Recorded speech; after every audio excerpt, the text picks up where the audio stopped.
What's going on, ladies and gentlemen, saints and ain'ts, and welcome to another episode of Lactic Acid, the podcast where the takes are fresh, the ideas are ripe, which makes us the best in the bunch. I am your host, Dominique Smith, and today I cannot tell you how excited I am to present to you one of the coolest people that I've met in my entire life. And I have to say this is episode 2 with a guest, 3 overall. And so I have to give a shout out to the Lord. Thank you, Lord. Because this early on, I can say I have an award-winning writer on the podcast, one of the best minds in Brooklyn and the United States when it comes to track, social change, and endurance running. And like I said, she won an award for her writing. She is none other than my friend, Miss Emma Zimmerman. Emma, what's going on? I appreciate you coming on the show. I don't even know what to say with that intro. That was so much. Thank you. I'm so excited to be here. It's facts. And again, congratulations. You won an award. I forgot. I am so sorry. It's written somewhere. I believe it's on, if it's not on Instagram, Instagram lets you edit stuff. So I will, but I will put the specific link. But I am so happy and proud of you. Like I said, Emma is a big deal, and you're going to see why in the entirety of this episode. Trust me. But I have to ask you a question that I pretty much ask everyone when they first come on. If you had to pick a superhero to describe who you are as a writer or who you were as an athlete, who would you choose? Whoa. Okay. So I feel like I don't know many superheroes, which is a problem. I should. Like, the only superhero that's a woman that comes to mind is like Wonder Woman, so what else would I say? I don't know. Give me a few superheroes. Who can I choose from? Okay. I feel like I should know more superheroes. No. So let's change it up a little bit. Okay. What about a character from a book? I know you read a lot of books. I read a lot of books. Yes. Oh, man. And now you're like starting to see my issues with like decision fatigue and that like how hard it is for me to answer like inconsequential questions. Cause now I'm like, there are so many books. Okay. We can no, I got this. I can do it. So I feel like the book that I often go to is I'm completely, you know what? No. Okay. I've been watching the series with my roommate, The Babysitter's Club, which is based off of like the children's book, The Babysitter's Club. And I see myself in so many of those children. And I think part of it is because I'm like 11 years old at heart. But they're all like so intelligent and they're written in such a funny way. Like they're so artistic and so smart and such great leaders, but also have all these like real human conflicts like adults. And so I don't know, maybe it's a strange answer, but I feel like I would choose like Christy from The Babysitter's Club or something. Okay. Well, Christy, I don't know who you are, but we give you a shout out because you have a new fan that feels like that you would choose. What is it about Christy that you think I guess that you're similar in a way to the question, of course? Well, I think part is that like I'm 11 years old in many ways. The other part is that she is a really great leader, which can sometimes, and very passionate, sometimes in a way that can be a bit of a downfall. I think, she's a boss. I don't know. Okay. That's about it. I like that answer. Thank you. I'm not going to say I'm going to read it, but I'm going to take your word for it because I trust you. I don't think you need to read it, but yeah. Plans on doing it. But I do appreciate that answer and appreciate the explanation. Like I said, Emma is a big deal, ladies and gentlemen, in Brooklyn and across the United States. Not only an award-winning writer, I can imagine soon to be author. Currently at NYU, getting your MFA in creative nonfiction. Is it creative or non? Creative nonfiction. You got it. Yeah. Creative nonfiction. Sorry, it's been a hot minute. And then getting to her podcast, which I encourage, and we'll talk about that later, the Social Sport podcast, a part of the Cityus Magazine podcast family. She does a lot of things, but Emma and I actually met physically. We met like in August, so that was a couple months ago. But we first met back in the day in May. And back in the day means like 6 months ago or 7 months ago. The months just they kind of run together. It's okay. We've aged so much in 6 Yeah. months. So much. As the fossil that I am, there are very few things that I remember. I don't even remember what I had for breakfast this morning, but we met in this program called Magic Boost. I am going to butcher this, which is why if you keep listening to this podcast, at some point we're going to have, Chris Chavez is going to be on the show at some point. So I'll have him explain the origins, but it was a program for emerging track and field content creators, storytellers, journalists, photographers, videographers, graphic designers, X, Y, and Z. There was a group of 16 of us. It was an extensive training, and essentially it was to change the mold of coverage in this great sport of track and field. And I was blessed to be a part of it, got a chance to meet some incredible people. Emma was one of them. We went through extensive training for 8 weeks via Zoom.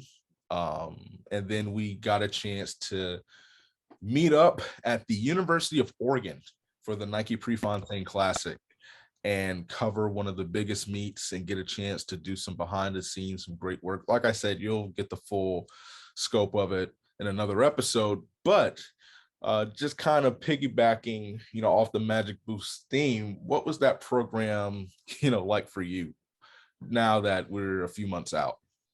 Yeah, I mean, it was a privilege to be a part of it, to be selected to be part of it. But I think what was most important to me was the people I met through it. Just all of you, Dom, you were all the most incredible people. And I just felt honored to be with you all in this program. And everyone was just so passionate about what they were doing. I don't know if I've been in a space with so many passionate, talented people, just so many different backgrounds, but all who are passionate about telling stories around track and field in a different way.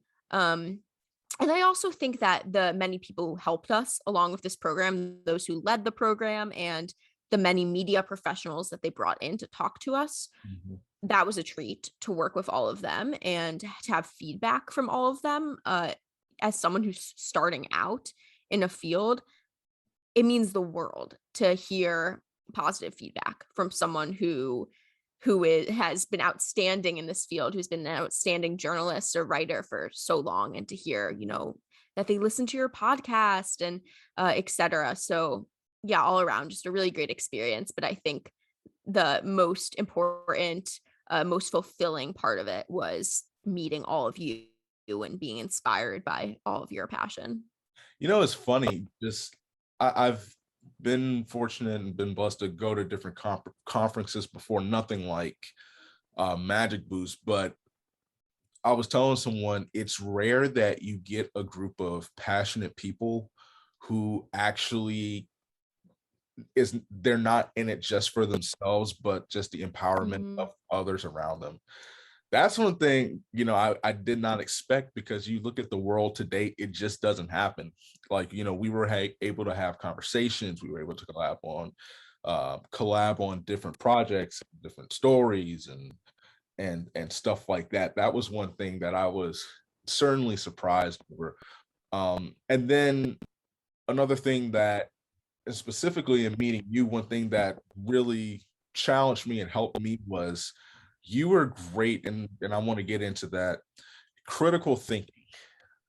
And I always thought I was a pretty decent critical thinker, but for example, Emma, from what I imagine, and it shows up in your writing and it shows up in your questions. Let's take coffee, for example. You don't want to know why, okay, is it black coffee? And it's yeah. Well, yeah. Cheers. Major coffee drinker. Not me, her. I hate coffee. I hate it. Sorry. But anyway, you don't want to know okay, where did the coffee come from? You want to know, where did the coffee bean come from? Who picked the coffee bean? Why is the coffee bean black? Why is this the way it is. And that is something that for me personally, and just our, brief conversations, it really opened up my mind. Like, wow, there was, certain projects that you and I were talking about out there that you were, hoping to work on, and I hope you're still working on, that it was just like, okay, I need to kind of reevaluate how I do things. Where did that curiosity come from where you're concerned? Just the willingness and the want to know more, like the most. Well, first of all, thank you. That's one of the best compliments I've ever gotten. That was incredibly kind. And also thank you for letting me be 3 minutes late to this podcast so I could literally make coffee. And that was a really great metaphor for me. True story. But yeah, that curiosity, I think it's interesting to think about where that comes from, because I think we can ask so many questions about like nature versus nurture. I do think that I'm so lucky to have an incredible family that really nurtured that curiosity from a young age.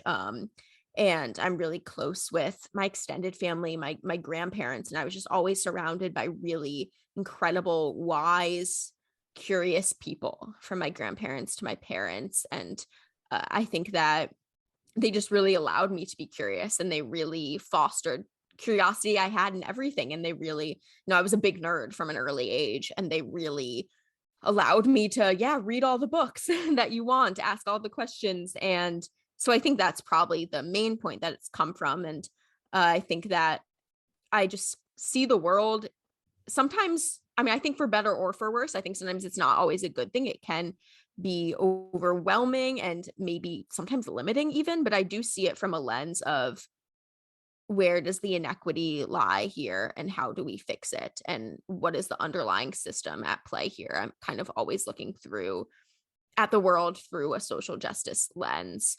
Um, and I guess I have a hard time discerning where exactly that comes from, except for the fact that it's always been welcomed by the people around me for the most part, and it's always been celebrated by my family. I always thought that you should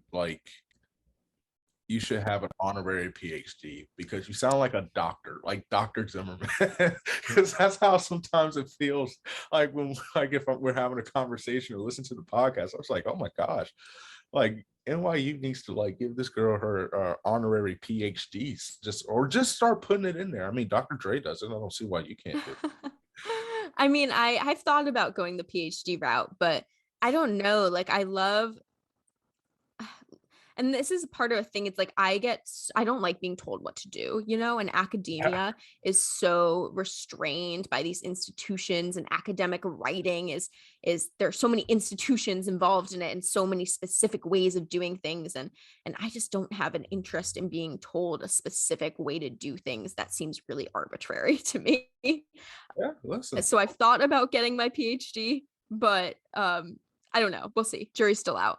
Well, listen, Emma almost made me think about considering almost getting my MFA until I saw the price tag What do on it. you mean? Well, you have to go to a funded program, Dom. I know, it's still in the works. I didn't listen. Everything we talked about as far as creative nonfiction, Emma, like I said in the intro, she is getting her MFA in creative nonfiction writing. I actually have my minor in creative nonfiction writing. And listen, she made a great pitch that I still think about, essentially. But yeah, I have to, as she said, I have to go to a funded program. So if you want to, anyone listening want to sponsor that, go ahead and feel free. And we're going to get to the social injustice aspect of it coming up. But how did your time at Magic Boost, whether it was learning through Zoom or going in person and getting a chance to talk to people, getting a chance to see things out in Eugene, how did that help you enhance your skill set of critical thinking? Mm. I think that one big barrier to me often is worrying about how I'll be perceived, and worrying about, there's a big piece of imposter syndrome, and we can unpack like the gender dynamic of that, and maybe the age dynamic. There's a big race dynamic to that generally. But I think that, it's and sorry, there's some loud noises going on outside It's my window. all I live in New York. I think that, yeah, I think a big impediment to me often is worrying about how I'll be perceived. And I don't enjoy that. I don't like that about myself, but it's reality. And I think that most people worry about how they'll be perceived. And I think that can be an impediment to my creative work. And I also worry about taking up too much space or, considering myself more important than I am, and or doing things in a way that won't be welcomed. And in the Magic Boost program, all of our quirks and our unique ways of telling stories were celebrated. And it was celebrated that I thought the press conference format was bogus. The journalists who were in charge of Magic Boost thought that was great. They celebrated that. Just like the unique ways people were using media today, our group of young journalists, it was all celebrated. And we were all doing such unique things, and we were all allowed to be ourselves.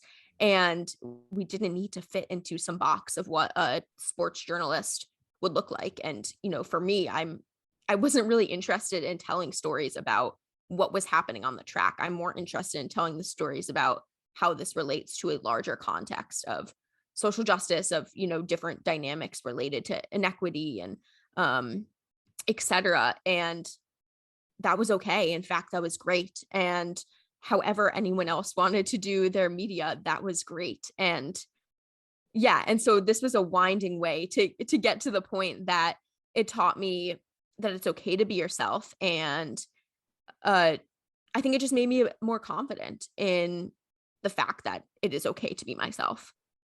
how do And we that's not an impediment to my career. no how do we push past that? Obviously you eloquently spoke on what you learned at Magic Boost, but like you said, that's an issue that everyone has, especially when you're writing about such serious topics, when you're discussing serious topics, when you're researching serious topics. And I think, and you can chime in on this if you like, I think social media is a big part of that. Mhm. Recently I just did a video with someone, and they were asking me questions, and it was weird. On the comments, half of them were like, oh, I love this, and then the other half like, this is the stupidest stuff I've ever heard in my entire life, and stuff like that. And so I think, especially now and day that the landscape has changed, you have to use social media to promote stuff like that, which opens you up to, it opens up Pandora's box. So how do we push past that in just a general sense, in your opinion? It's so hard. I don't know if I have the answer. And that's such a great question. It's something I think about all the time. And in fact, I think too often my answer is that I don't. I'm not a huge social media person. Sometimes I see it as a thing I have to do. I have a Instagram page for social sport. I'm sure I could be better at it. I, don't post that much on my personal feed, but sometimes I feel like I need to post more. And I don't know. I think that a lot of times my response is that I try to not engage with it out of fear, or maybe because I don't enjoy the comparative aspect of social media or many things about social media. But in reality, I mean, it should be that we just don't care at all and do whatever we want in social media or other contexts, as long as it isn't harming anyone or ourselves, of course.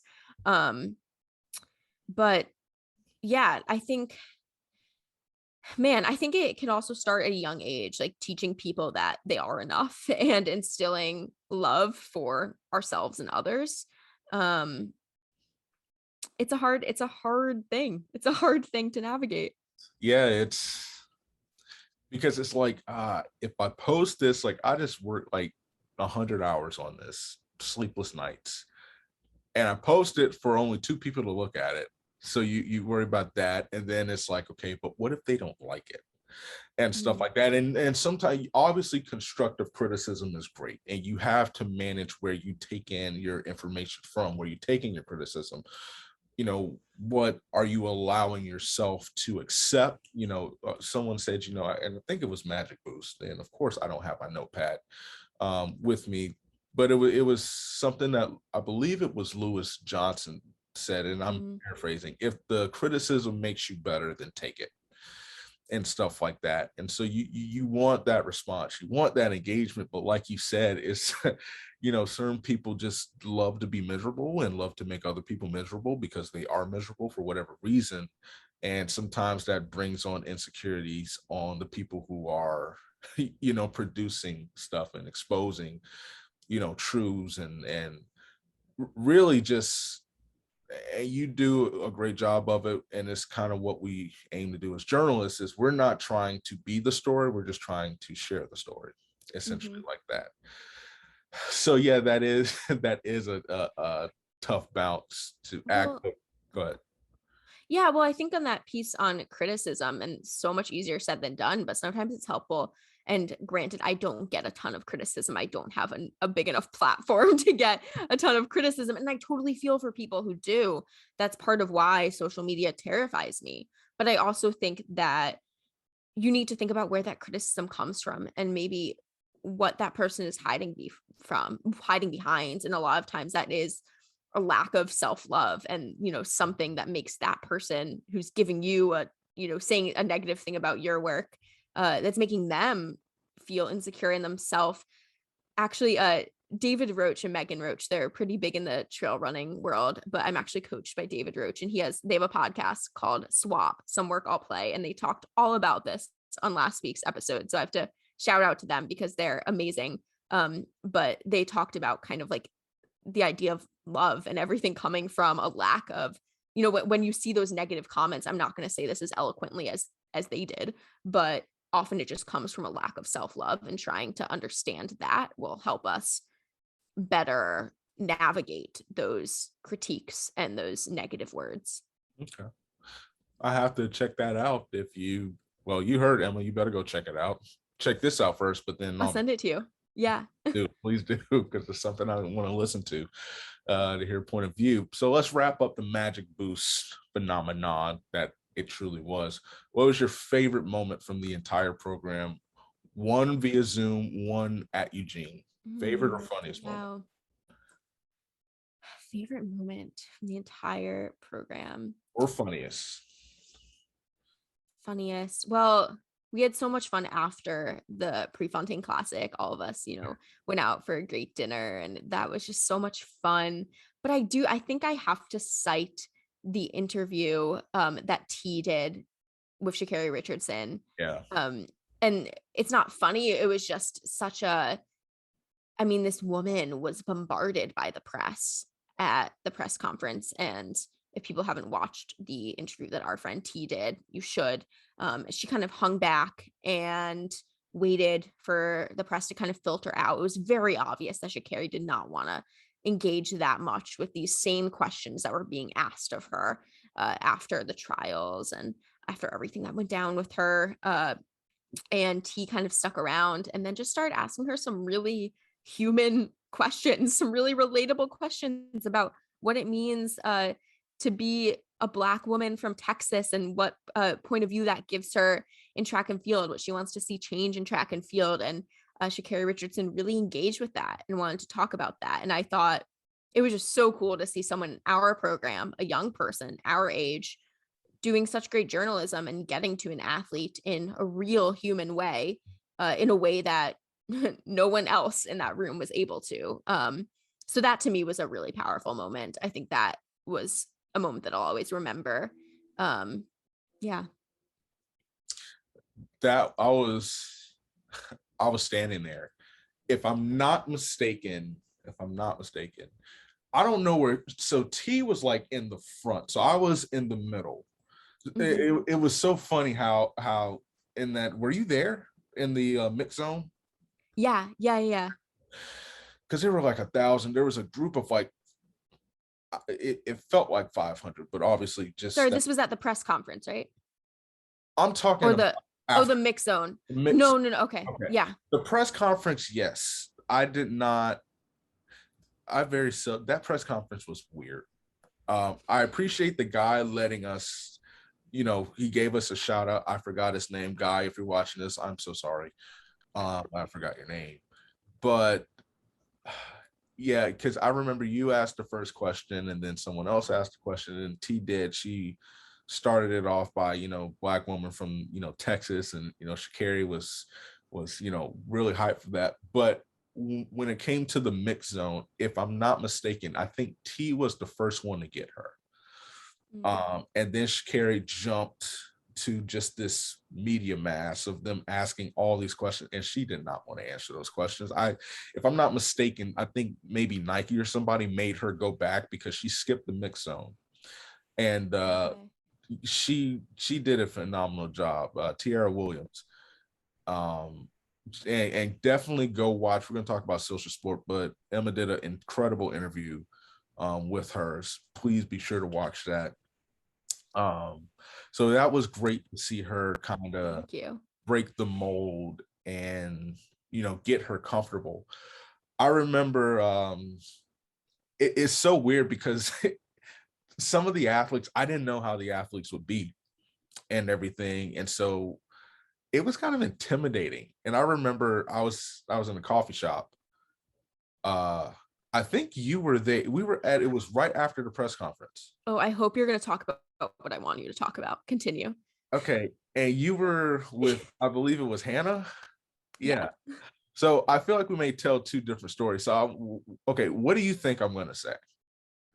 I think you're going to talk about how there's an athlete there. I'm forgetting who it was, who was sitting with his mother. Yeah. No, tell me what you're going to tell, and then I'll tell you my perspective on it. It was Noah Lyles. And I really, because we were, if we wanted to interview someone, we had to let, the staff know, like, hey, we want to talk to these people. But Noah really wasn't trying to talk. He was not, wanting to talk to the media or whatever, from what I understood. And so I saw him. He was in all white. And so Emma and Hannah were on the outside, doing their thing, drinking their nasty coffee and online and stuff. And I'm inside with a gentleman. He's the best photographer in the world, and you can debate your mama on that one. His name is Johnny Zhang, and Nikki Merrill, who is a runner for Villanova. And check out her page on the blog, on the Run blog. I'm sorry. I think it's Off Track. Oh God, Off the Track. Oh, my bad, Nikki. Yeah. Off the Track. We'll get to that later. I have to go.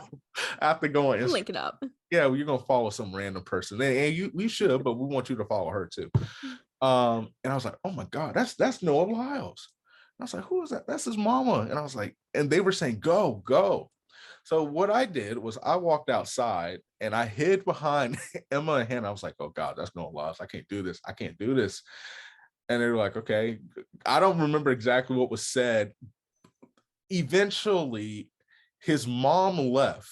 Noah's sitting here just by himself with this girl who happened to be his sister. And they were like, you need to go. And I was like, fine, don't tell me what to do. I'm going. And I went, and we had a conversation. He was nice enough because I did not want to ask questions about what I wanted to ask questions about. And it was sincere. I wanted to know more about anime. And for about 15 to 20 minutes, we talked anime. He, his sister, myself, and then his mom as well. So that was my moment. I remember Nikki and Johnny were like, oh my God, we felt like, we're pushing, like, you need to go. And they were watching me through the window, making sure that I didn't back out of it. So I want to hear your perspective on that. Well, so here's the thing, Dom, and this is when I'm saying that I learned so much from the other young journalists who are in Eugene, who are at this program, is because, I gotten to know you a little bit, and I, of course, already thought you were the coolest, nicest. And but Hannah and I aren't used to that type of media, because that's not the type of journalism either of us do. We're more doing long form stuff. We're not trying to catch anyone off guard. We're not, we don't need to like get things quickly at a, it's just not the type of journalism we're doing at all. And we don't know much about that. And so we were sitting at this coffee shop, and you came up to us and said, should I go talk to Noah Lyles? And we were immediately kind of like, I don't know. He's with his family. Like, well, I don't know. And then, we see you go up, I think we, went back to our work. We weren't paying attention. We both look up, and we see you just sitting with his family in a way that just seemed so natural, like your body language and everything. And we said something to each other like, we just doubted Dom. We just almost told Dom no. And look at him. He's like a natural. He's killing it. And like no one would have thought anything. It looked like you were just part of the family. Like you were just having a chat and which is great. You know, that's a great way to be a journalist. Like that's what you want. It just seemed they were so comfortable with you, and you did it, of course, in a way that was very appropriate. I'm sure, you know, asked to sit down with them and chat. And yeah, and I think I was just like, Dom is so cool, and I feel awful that I just told him no. I that's the first time. That's funny. I didn't. That's the first time I'm hearing that. Yeah, no, I should have said it to you earlier, but That's funny. Yeah, it's we talked about anime, and then we talked about there were some things that we have in common because we don't live far, you know, from each other and stuff like that. And we talked about socks, and it was just a genuine conversation. At that point, it was just like, you know what, I'm more interested in, you know, in him and, you know, how this helps him. Maybe it could help me, and stuff like that. I know you can understand this with the amount of work that we have to do. We are front row members of the team No Sleep Bus, struggle bus, and stuff like that, or at least I am. And so yeah, we were kind of talking about that, but that's funny. I didn't know. yeah. You guys had, I don't know if you guys had left. I think you guys had left, whatever the case might be. And I was looking over and I was like, oh my gosh, like this is crazy and everything. Yeah, no, but I hope you know that like we only thought that was awesome, and you are awesome if you don't know that already. I know I've told you so many times, but I think you're I the coolest and I admire you a lot. I sincerely appreciate that. I really do. Like I say, it's just a big old admiration fest on this. Totally. So, but it's truly genuine. Um, so let's switch to social sport. So Let's do it. if anyone doesn't know, Emma has a podcast that is called Social Sport. It is one of the best podcasts. If you have an hour, and here's the thing, I don't advise you to go run while listening to this podcast, and I'll tell you why. Because at least for me, there's so many times that I've listened to it, there's so many episodes. Like when you just recently had a retired women's basketball coach from, I believe it was Duke. Yes. I was in here doing my little Sean tea or whatever, you know, or was about to, but I had to stop and like go back because the conversations are so deep that you really need to be sitting down. And then I can tell you, because sometimes I listen to podcasts, in this case I was on a treadmill and I almost fell off from one No. of the episodes, because I was like, I need to go back to that. And you know, when you stop moving, that does not mean the treadmill stops moving and stuff like that. So that's just a public service announcement so that no one gets sued for that. It's one of the best podcasts. Especially not me. I don't want to be sued for that. Of course not. I It's wouldn't. my podcast. Yes, I mean, yeah, I definitely cannot, you know, do that. I wouldn't do that. Really almost kept that story to myself because I was so embarrassed about it. But it's so like thought provoking, some of the questions you have and some of the guests that you have on. Talk to me about the origins of the podcast. How did it start? When did it start? And you know, how did you, you know, come up with the idea? Well, first of all, thank you, Dom. That means so much to me to hear that you know, you've enjoyed it so much.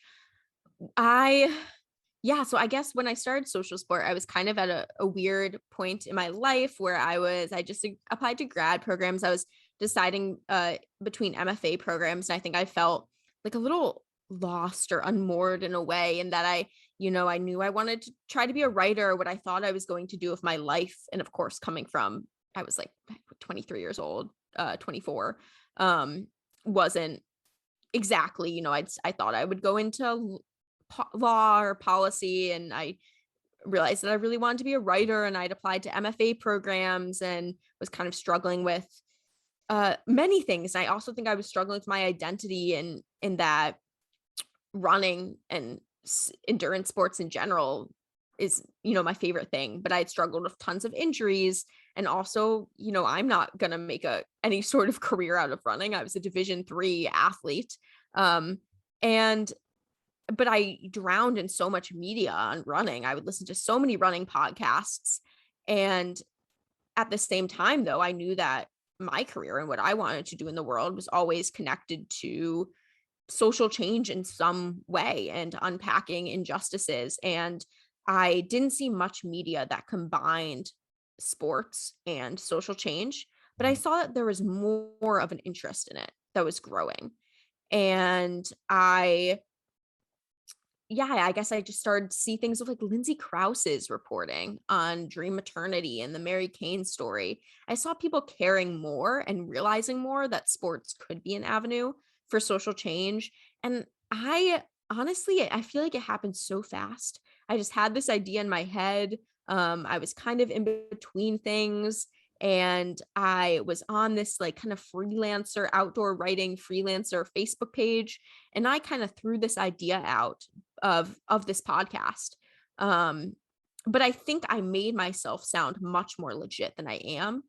I think I'm actually really good at making myself sound much more legit than I am. Oh, girl. And You need to stop. You won an award. Listen, this is an award-winning writer. Anything that she says that makes her, or anything that she says in terms of her not sounding valid, y'all need to ignore that. I'm gonna cut that out. Oh, thank you. Thank you. Okay. Well, okay. But I pitched this idea basically, but the way I wrote it was I am starting this podcast. It is about the connection between endurance sports and social change. And I want to speak with athletes who are using their platforms to talk about mental illness, to talk about climate change, to talk about racial inequity, to talk about the intersections between all of these things and more. Does anyone have an idea? I'm booking my first interviews of who, any contacts that would be good, any athletes that would be good. And I thought, I'm just throwing this out there. No one's going to respond. I just kind of want to see if anyone gives me any reaction. I've done nothing to start this podcast. It was just an idea. I did not have a podcast. And I had 30 messages within one day between like email and comments on the post, and all people giving me names of folks I should interview. And so it was kind of like oh shit, I really have to start this. And I had some interview experience from like a previous job I had out of college, but not a ton. And at the point I was actually, in between things, I was living at my parents' house for a number of reasons. One of them being to save money before grad school. One of them being that I'd had quite a lot of mental health struggles, and I was trying to kind of get those under control before I, went back to school and went back out, and to tackle the next steps of my life. And I'm so grateful to have amazing parents who were not only gung-ho about having me live there, but in fact were very much like, you should come live with us for a little bit, and you don't have to work full time. You can apply to grad schools and also focus on getting your mental health under wraps. But that's all a big tangent. But anyway, I was basically living at my parents' house, pitched this podcast, did a couple interviews. This was like right before COVID happened, or before COVID put us under lockdown. Yeah. Recorded in my parents' basement and released it out into the world. And it was kind of like here goes nothing. I'm passionate about this and I want to do it, and it's gotten a response. So we'll see what happens. And that was it. It's such a legit, even the early episodes are just incredible. So you say you put this on Facebook, like a Facebook group, or? Yeah, it was like this Facebook group I was in, mostly a lot of like freelancers who do work in the outdoors are in it. Yeah. It's base camp for anyone who. Base camp, okay. Yeah.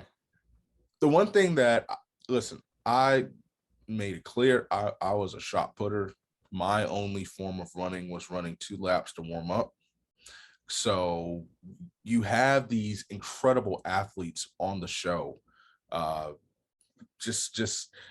And there's certain things like I wouldn't think of. That's the thing that impressed me. Trail bike riders. Didn't know that was a thing. And I know that you enjoy endurance running. I know that you put in some serious mileage. when you can, of course, we have time.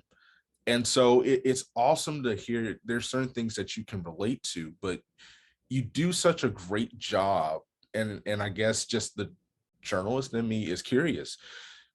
I'm not sure any if you have any existing relationship with some of these people that you interview, but they open up to you in such a way because they just feel so comfortable and passionate about the questions that you're asking, but their role and their purpose in being on the show.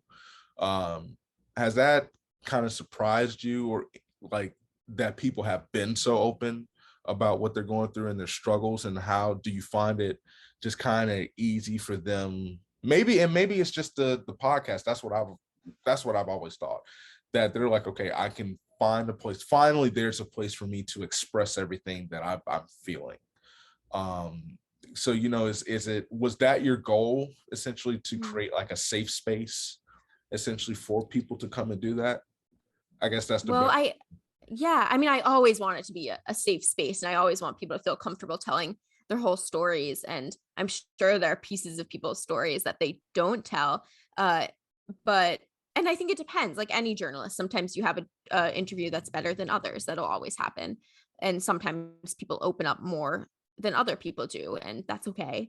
Uh, I, I think that my goal is more thinking really critically and allowing people to make connections between things. I think sometimes in these types of long form interview conversations, we get the same types of questions over and over again. And maybe, and these people that I interview, they're all doing work somehow related to some form of social change. And so they've made such deep connections, in order to be doing that work. They've thought deeply about how this relates to mental health, how this relates to policy, how it relates to race and gender, et cetera, depending on what work they're doing. And so I think part of it is, self-selecting. There's a willingness in my guests to go deep into that. But that's also, I want them to be comfortable in making those deep connections. And I think sometimes that also translates to my guests going deeply into their own lives, which is great. What are some of the things that you've learned from the guest on the show? You've already, well, I can imagine there are things that you want to see changed in the sport, not just, obviously this podcast is track and field, but we're talking road racing, we're talking Mhm. endurance sports, trail racing, triathlons, and stuff like that. I'd imagine there were some issues that you saw prior to, but now that you know more, what are some of the things, based on the conversations that you've had, what you've read, guest on the show, that you would like to see changed? Just issues and different things that need to be addressed, and that you would like to see changed. Sure. Oh man, there's so many things, so many. I think that one of them is that in, I think, the running space, in maybe the sports space in general, we've become more comfortable talking about environmentalism, but we become more comfortable talking about a form of environmentalism that is very whitewashed, that's very tied to capitalism. And we are less comfortable in talking about environmentalism as it relates to so many systems of inequity, and who in which communities have to deal with the brunt of environmental damage and the brunt of climate change damage, which is communities of color, and how climate change relates to race and ethnicity and gender and socioeconomic status. And I have had countless guests on this podcast who have gone deep into environmentalism and how sport connects to environmentalism, but allows us to think more deeply about how it cannot exist in a vacuum, how we have to think about environmentalism as tied to the struggles of Native peoples and of just various communities of color and gender, and the fact that women have done much of environmental labor for generations and generations but are seldom paid for it. And these are, I'm just going off on many different tiny tangents that it would take hours for us to go down. But I've had a lot of guests who have really focused on those connections with environmentalism, from Camila Jornay, who I even did a little mini series with, to Zoe Rome. And I talked about David Roach already. David Roach and Grayson Murphy were on to talk about their environmental work and how they balanced that with running. And man, I'm having a complete brain block right now. Oh, Guarina was just on. She's incredible. She's done a lot of work to talk about indigenous peoples and and connecting with the land and thinking about decolonization of the land and how that relates to environmentalism. And I'm sure I'm forgetting so many people, but there have been a lot of guests who've talked about that. So that's just one topic, and there's so many others. You have like, what is it, 83 episodes, I want to say? 81 was on the day we're recording today, Monday. Today was the 81st. Yeah. That's crazy. I don't think people realize how hard that is. Just 2 years. Yeah. No, it's not even been 2 years. I think. Yeah, it'll be 2 years in March. Lord. Yeah. So a year and a half. Oh, yeah.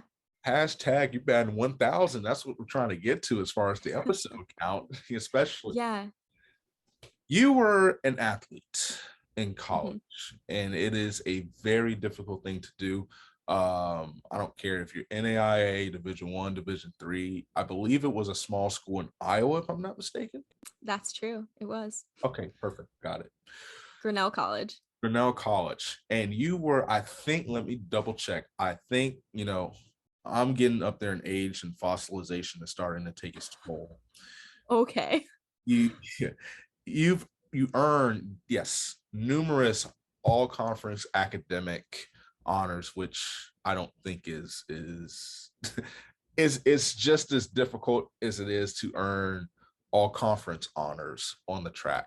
Talk a little bit about your career, as a track and field, as a cross-country athlete, and you talked about just kind of the mental aspect it took. And the reason I'm asking that is because I don't think college athletes get enough respect or the mass. And I was talking with an athlete who will be on the show, college athlete, and he talked about it. He says some of the things that people say about, oh, it's a free ride and all that stuff, he said it kind of hurts because people don't understand the true sacrifice, the physical, the mental, the emotional sacrifice it takes to consistently do that on the collegiate level. So I just wanted to hear about, your experience and just kind of talk about that. Obviously how good it was, but also the part that people don't see and the people don't understand. Yeah. I think that, well, first of all, I ran Division III cross country and track at Grinnell, which is a little liberal arts school in Iowa. And I grew up on the East Coast, so going to Iowa was a weird, strange, and amazing experience. And I was definitely not a superstar. I ran D3. I was competitive at the Division III level, but not even, I never quite qualified for nationals. I was 1 second from qualifying for nationals my senior year, which ate me up. But I think, and the reason I say that is not to be humble and I was no superstar, which I wasn't, but it's because I think it's important to say that if you're passionate about something, that's enough. I'm really passionate about running and sports and how they connect to social change. And I think that not being a star, pro, whatever athlete yourself is a reason to not use your passion for something in a career or in any way that you want to. And so that's why I say that. And I also say that because I think when we talk about mental health problems that relate to athletics, we often talk about it on the highest level. We don't talk about the fact that it's across the board. And for me, just talking about my experience, I really struggled with my mental health as related to athletics. I struggled with an eating disorder from the time I was pretty young. That was kind of reached its peak when I was in college. And a lot of that was largely tied to being a runner. And I think it's a very common story in that I, got slower in high school when I went through puberty and didn't understand why, and no one really told me why. And, kind of that very common story. And I burned out and then went to college and, tried tried to get faster by eating less and, doing, everything I could to cut corners, and became an addiction. And it's a very common story. And so I think that I share all of that, and I share that I was a Division 3 runner. It's still never fun to talk about, even on the other side of all of that. But I think it's important that we start talking about how the problem of eating disorders in distance running is not just a thing that happens at the top of the sport. It's not just a thing that happens to the pros or the most competitive Division 1. And we also, I think, often, another thing that's important to talk about is we often consider eating disorders in athletics as belonging to like white, small-bodied women, and that is not the case at all. So that's, another thing. But other than that, that's a negative side of my experience. But I, at the end of the day, like, have always loved running more than anything. It's like where I feel most free and most happy. And I'm really happy now. I've had so many injuries post college, but I'm at a point where I'm like training consistently and kind of have regained that relationship with running as like a very joyful thing. So yeah. That is a common story. And as a male, I'm just learning that. I did not know that. And it's so crazy to me. Just like I just never knew. How do you fix that? Is it getting more female coaches that actually understand body concept? Every woman's body is not the same, every man's body is not the same, every kid's body is not the same. But is it getting someone of the same sex that understands it more so, or is it getting a nutritionalist in, or is it maybe getting rid of some of these stock concepts that the thinner the faster, or how, in your opinion, how do we fix this issue? Yeah, it's not an easy fix, and there are many pieces of it, but it's something that I think about quite a lot. And I think a lot of it comes from really early ages. And you mentioned women coaches. Like, yes, we need coaches of like all genders. We need coaches. I think that having women coaches, women head coaches is important. But I think also talking at a younger age, and making sure that coaches are trained on eating disorders. I think sometimes it's like treated as like, it's like shin splints, right? Like high school cross country and track coaches want to avoid shin splints at all costs. And that's like eating disorders. And I think in a way it's kind of because of that, it's become like a don't touch this subject. And this is changing a bit, but I think that's really false. Like, you need to talk about it. You need to talk about it with athletes, with young athletes. They need to understand what this is. And I think also like there needs to be an understanding at an early age of how girls' athletic trajectories are really different than boys' athletic trajectories. And that girls might slow down or plateau in high school and early college. And that like if they fuel themselves correctly and take care of themselves, they'll get through it, and be better for it and stronger. But if they go the opposite direction, then they'll have lots of issues down the road, both mental and physical. And so yeah, I think that wasn't a very clear-cut answer, but I think like addressing this very clearly with professionals as early as high school. And I think we can go even deeper. It goes into so much about culture of how young girls, and I'm saying young girls, men have eating disorders too. People of all genders have eating disorders, and it's actually inconclusive whether women really have it more or if they're just diagnosed more. But that's a whole different issue. I think that there is a whole thing of how we, treat especially young girls, but to like think about their bodies and their identities as athletes. And and I think we need to unpack that as well. But overall, young age, making changes, Yeah, talking clearly about this from a young age. I think that could be a huge part of the solution, because if you don't feel comfortable talking about it, because there's no shame in it, especially what you don't understand. Like it's been so informative for me because it was something that I really never thought about. I don't know if that's because the athletes that I was around never said anything, or just maybe just ignorance on my part. It's just something I never knew. So I think Mhm. having a conversation and educating, everybody takes a health class, in high school. I didn't personally like mine. Um, They but usually suck. That's why. yeah, it's like you learn about the body and then you have to go run a mile. Right. So it's interesting, but I feel like maybe those disorders should be included in it, not to scare people, but just to say, hey, this is out there. This is how the body really works. Um, and that's what helped me. I took nutrition, human nutrition in college.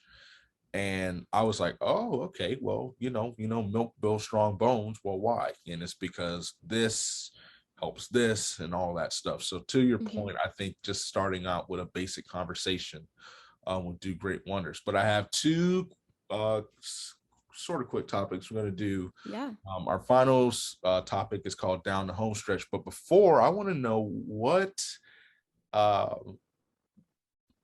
what started this love of not just running, but just the outdoors, because you hike, you run, you go on trails, you do all this Mhm. stuff. And literally it gives me lactic acid just even thinking about this. Just like all Yeah. this endurance stuff that you're into.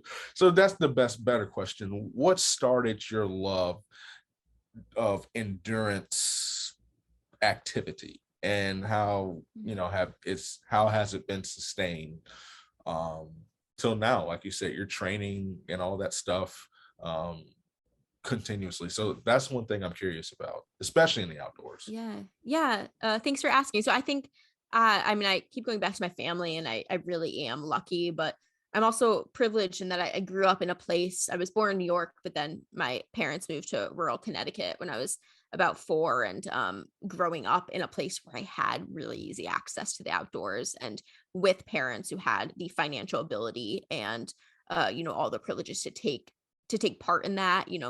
My parents have always really been into the outdoors. My family, every weekend when I was little, we'd go on a hike or we go on a bike ride. And so a lot of it I think is privilege that I was able to take part in it, but and had family that valued it.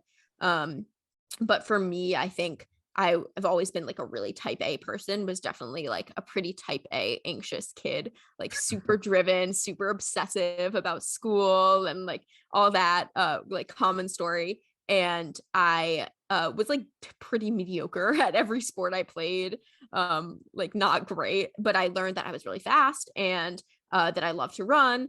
And so and also I was really competitive. And so I wanted to beat like all the boys in the mile run. So in gym class. So I would like practice running around my neighborhood. And I think that's how I developed like a love of running specifically. But again, I think like having a family where that is really fostered and celebrated. And even like if I was really stressed out when I was little, I remember my mom sometimes be like, go on a run. Like you need to go on a run. Um, but yeah, so a lot of things, but man, yeah, I learned at an early age that it was just where I feel the most free and the most myself, in the outdoors and just running and just yeah. Yeah, that's it. Do you think you'll end up doing any competitions, any marathons, things like that in the future? Yeah, so I mentioned I was injured for like 3 years after college, Oh, and I am just consistently training again, and I a lot of it's like getting out of my own head about like past versus current fitness. I know I'm not as fast as I used to be, but like really like a lot of I've had to do a lot of work of like, why does that matter? Like that doesn't matter. I'm not a pro athlete at all. Like it is all at the end of the day just for the love of it. And so I'm excited to get into more things. I am hoping to do a marathon soon. And what I really want to do is trail stuff. I love the trail. So hoping to do more like I think the FKT's fastest known times, going for like FKTs on some East Coast trails would be cool. Because it's kind of a niche thing out here. Like it's more known in like Colorado. And I think it'd be really cool to go for some FKTs on and think about like access to trails while doing it, like trying to go for some FKTs on trails that are easily accessible via public transit from New York City. These are all just like ideas in my head, but yeah, I'm excited to do some races and things like that again at some point soon. Okay, that's what's up. As you Yeah. did, it's an official announcement. Emma Zimmerman's coming out of retirement. So we are now at our final segment. I like to call it down the home stretch. I'm going to ask you a few rapid fire questions. I want you to answer them to the best of your ability. This is interesting because you do this to other people, so it's going to be fun to hear kind of how you react to some of these questions. So let's get it going. If there Let's was a do it. food that you had to keep and a food that you had to eliminate from society and your menu, which one would you keep? Which one would you get rid of? Okay, so easy. So I don't eat meat, so I would eliminate meat. I would keep I have like peanut butter and banana is like my comfort food in any form, like peanut butter and banana on toast. So, like peanut butter, can I say peanut butter and bananas like together? Is that a food item? We'll call it bananas. How about that? Perfect. You said Perfect. you would keep banana. Um, what is the most underrated TV show and overrated TV show? Mm, You were just watching The Middle, right? We That's my talked about favorite. this. The Middle is the most underrated TV show ever. I Thank think it's you. getting more popular, but I used to watch that. Like my family used to watch it in high school and we loved it. My parents used to call me Sue Hack, which was really offensive. Oh, that's Um, what? Mean, right? Yeah. But I love that show. It's a great show. I'm happy that you watch it too. Overrated. I'm gonna get some hate for this. I've never quite understood Schitt's Creek. Do you watch Schitt's Creek? I Uh, just I don't get watched it. 4 episodes and took a nap. So I can't do this. I don't get it. Like I don't find it that funny. I I and like all my friends watch it and they're always like, this is your humor, you'd find it hysterical. I don't get it. Yeah. Yeah, I agree. I am so happy you like the middle. I'm so sad that you're nothing like Sue Heck in general. If anything, you're not even like Brick, but the part that reminds None that of these are good. You're not going down a good road. no. Listen. Okay. The only part that I would, as far as where Brick is concerned, his love of reading. Mm. That's it. You don't relate to any of the characters. Sue went to East Indiana State. Sue didn't even make the teams. You had to make up a team and stuff like that. So yes. I'm not. Yeah, no, they're joking. I'm not really like Sue Hack, but I think it's fun. Like, if you have a kid who runs cross country there's a big cross country element to that. She goes cross country and she loves it. And so they'd, make fun of that. But thank you. I appreciate it. Didn't make the team, had to make up wrestlerettes. Okay.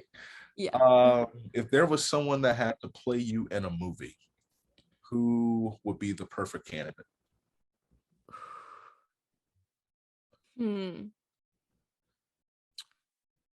Ooh. Oh, do you know? And I'm having a complete brain blank. What is she? It's like a very obvious. The actress who's the lead of Black Swan. Natalie Portman. Natalie Portman. I think she's amazing. So I would love for her to play me. Yeah. Okay. Yeah. If you had to have someone read to you, who would it be and what book would they read? Oh, that's a very sweet question. Ooh. I guess I'll choose. I'm looking at right now. The Warmth of Other Suns by Isabel Wilkerson is the best book I've read in 2021. It's like an epic book. It's about the Great Migration of, when Black people came from the South to different places, in the North, Central, Midwest in the U.S. and West. And this woman, Isabel Wilkerson, this is not rapid fire anymore. I'm sorry, Dom. Is an incredible. Okay.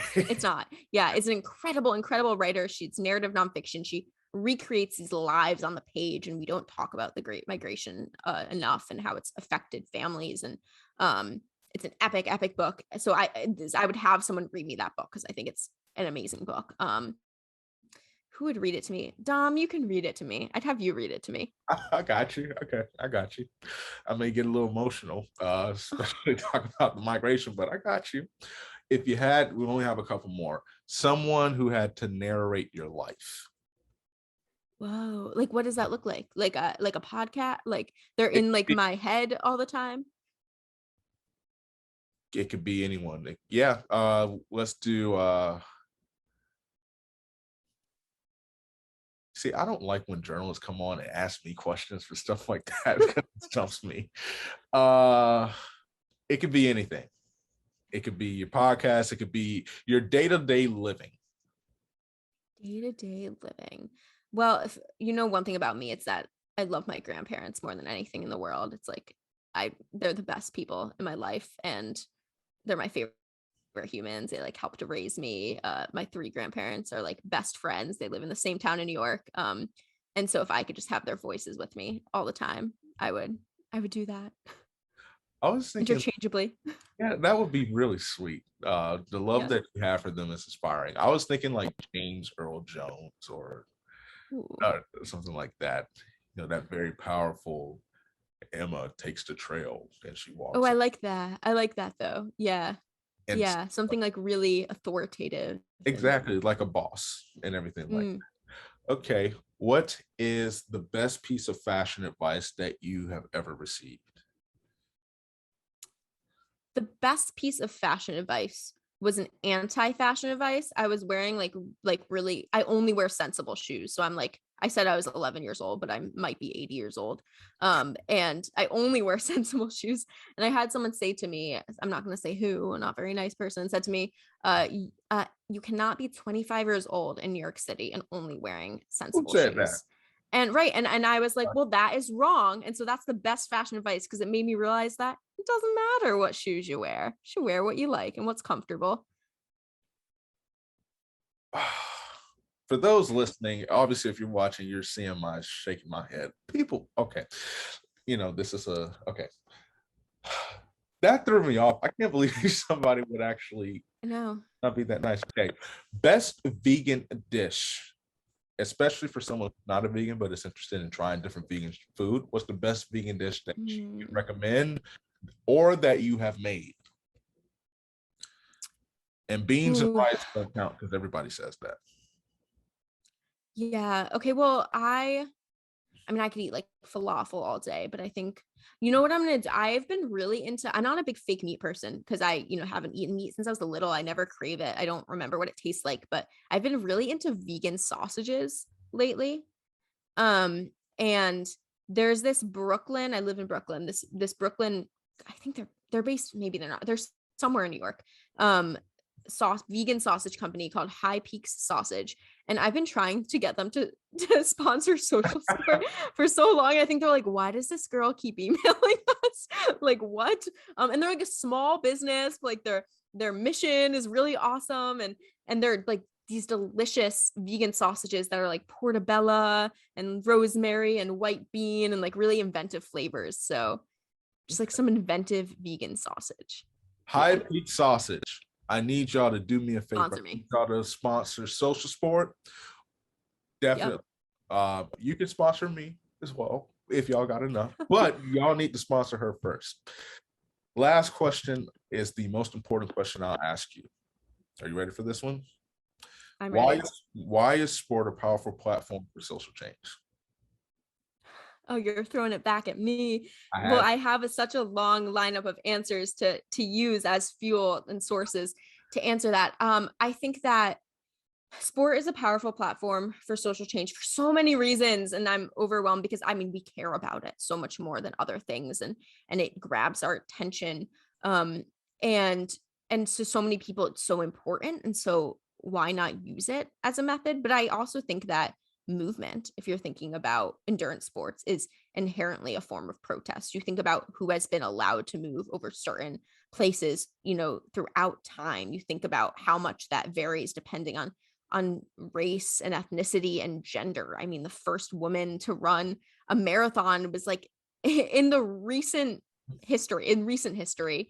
And yeah, it's insane. And I think just thinking about that, like I think it was Catherine Switzer ran the Boston Marathon in 1967. I might have that date wrong. And then just the history of people of marginalized identities, like taking up space and moving on the land. I think about like Indigenous prayer runners protesting the Dakota Access Pipeline, and that's only a recent example.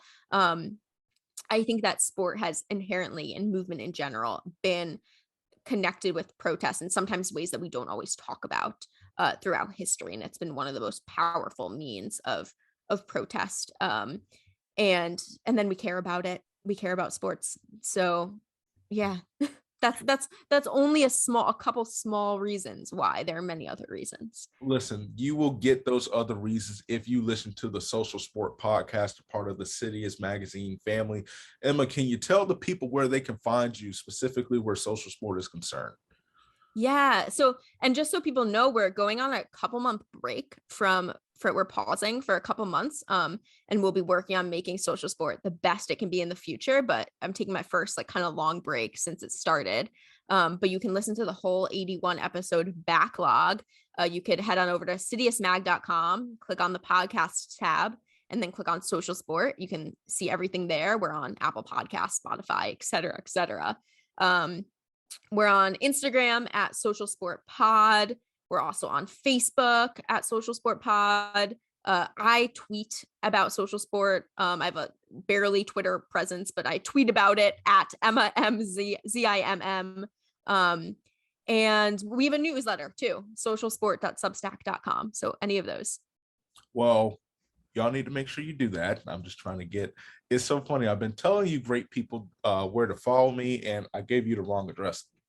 So what you need to first do is you need to do what she said. Y'all need to follow her, listen to those 81 episodes. And the great thing about the podcast, you may not agree with everything, but you're definitely going to come out of it learning something new, and you will be inspired. After you follow her, go on over to Twitter, follow Lactic Acid __ pod, and then go on Instagram and follow Lactic Acid Lactic Acid podcast. The lactic acid is kicking in right now. And then you can find me on YouTube, follow the YouTube page where you can see the video interviews, and then go on Apple Podcasts, Spotify, etc., etc. I'm there. You can listen there. I want to thank the most gracious guest, Emma Zimmerman. I'm going to call her Dr. Emma, for coming on the show, dropping some wisdom, award-winning writer, and the best is yet to come for her.